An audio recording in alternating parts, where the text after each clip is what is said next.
How will the world end? It's a question that has occupied the minds of many SF writers over the years, but few have become as closely associated with it as John Wyndham. Born John Wyndham Parks Lucas Bainan Harris, the man who would later become better known as John Wyndham, came to fame relatively late in life. While he'd published stories as far back as the 1930s, he finally broke through with his novel The Day of the Triffids, published in 1951, when he was 48 years old. Set in a world where a mass outbreak of blindness leaves humans at the mercy of deadly walking plants, the book established Wyndham as a kind of prophet of doom. He would return to the theme of catastrophic events and societal collapse several times before he died in 1969. While they were heavily influenced by emerging events at the time he was writing, the best of Wyndham's novels have an uncomfortable power even now. First published in 1953 and named for a sonnet by Alfred Lord Tennyson, The Kraken Wakes is one of those books. It's a story, in part, about social and political systems lapsing into a lethal paralysis just when they are needed most.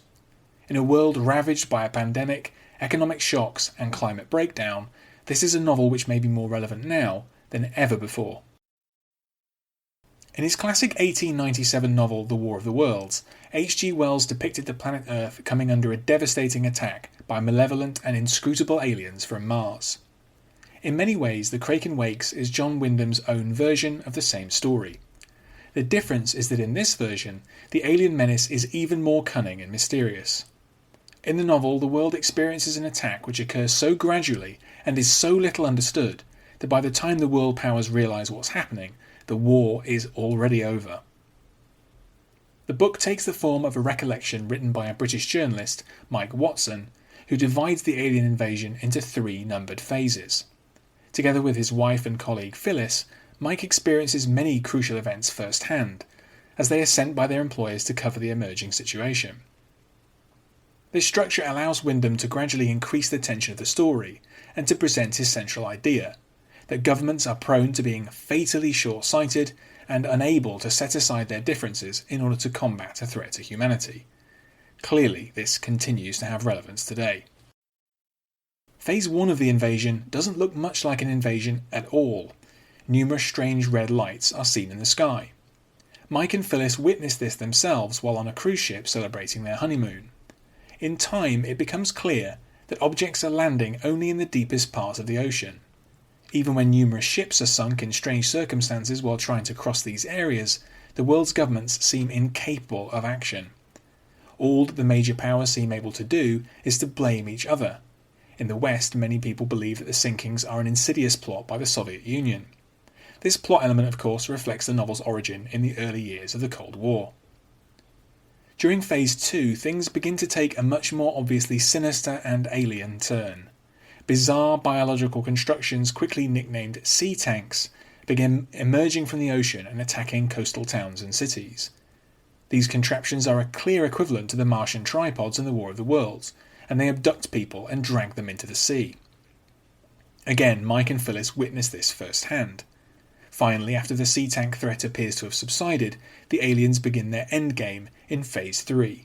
By unknown means, they rapidly melt the polar ice caps, causing a gradual but ultimately catastrophic rise in sea levels. The British SF writer Brian Aldiss coined a phrase which has clung to Wyndham's work like a bad smell. He described novels like The Kraken Wakes as cosy catastrophes. He suggested that while Wyndham's books depicted the collapse of society, they centred on comfortably middle-class characters. These characters, Aldiss claimed, lived comfortably while other people suffered or died in the ravaged world outside. In fairness, there is a degree of truth to the term. For a time, Mike and Phyllis do have a better standard of life than most people because of their status as journalists. However, the cosy catastrophe phrase simplifies Wyndham's work. Firstly, the book's protagonists do suffer personally. Phyllis is almost seized by a sea tank during one memorable sequence and has a large patch of skin torn from her arm, hardly a cosy experience. Secondly, Wyndham's books, including The Kraken Wakes, are more about what happens to a society during a catastrophe than they are about what happens to individuals. The book still has power because of its observations about how fragile societies are and how little power individuals have to influence them. In one crucial example, a scientist's repeated warnings are ignored by the British government, which arrogantly behaves as if it couldn't happen here, with dire results. It's easy to make a comparison with the early days of the COVID-19 pandemic, when warnings were ignored in a very similar way. There's no doubt that the Kraken Wakes is very much a product of its time. It reads very much as you might expect of a novel written in 1953, including in its political context and its social attitudes. At times the novel feels slow, and it can seem as if its protagonists are frustratingly far away from the real events. However, Wyndham was definitely on to something. Numerous passages of alien attack and social disorder are unsettling, and Phyllis is a surprisingly well-written female character for the time. Most importantly, Wyndham's message about humankind's tenuous grasp on control of the Earth's systems and the vulnerability of our societies remains persuasive in our very different but equally troubled times. Thanks for listening to this episode.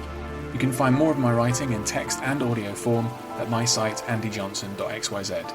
You can also find me on Twitter at AndyJohnsonUK, and you can support me at patreon.com/AndyJohnson. Catch you next time.